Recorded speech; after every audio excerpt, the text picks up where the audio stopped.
Moi, je peux témoigner pour avoir des patients anciens qui ont bénéficié de ce pontage il y a fort longtemps, qui sont aujourd'hui en parfaite forme et qui vivent très bien, mais ils ont aussi accepté, et je reviens si vous permettez, sur ce point fondamental qui est non pas le régime, mais le changement de vie.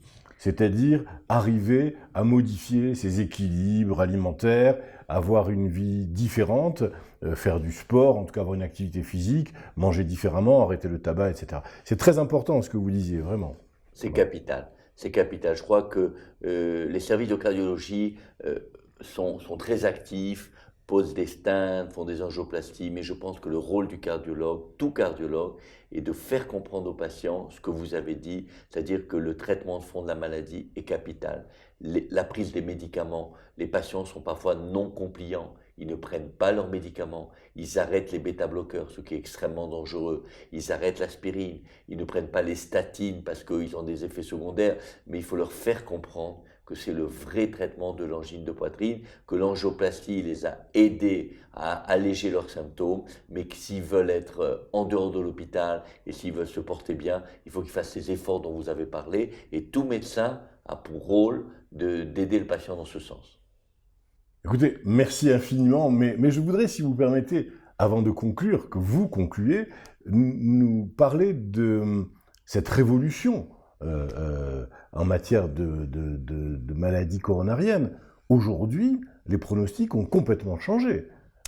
Tout à Et fait. vous avez un peu de recul pour Tout à nous en fait. parler. C'est une très bonne observation. C'est-à-dire que maintenant, nous n'avons plus peur, en quelque sorte, de traiter un patient de 80 ans, de 85 ans, de faire une angioplastie à 85 ans.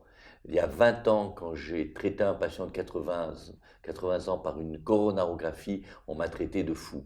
Mais maintenant, on le fait couramment. Tout simplement parce que ça donne une telle qualité de vie après. Le patient reprend une vie normale, de l'espoir, qu'on ne peut pas négliger tous ces patients. Il n'y a plus de limite. Il faut traiter tout le monde.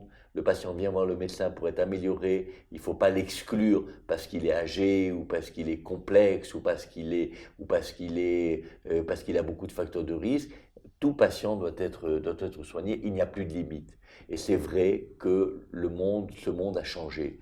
Les angineux auparavant souffraient énormément, revenaient en permanence en consultation. Maintenant, ils ont une angioplastie, ils suivent leur éducation, ils prennent leurs médicaments et on les voit 2 fois par an.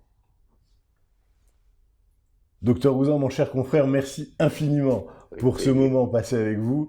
Nous avons appris beaucoup de choses. Je vous avais dit, chers téléspectateurs, que ce serait un moment intéressant, important. Eh bien, vous avez pu en juger par vous-même. Merci encore, merci de votre présence. Merci, docteur Ouzan. Avec plaisir.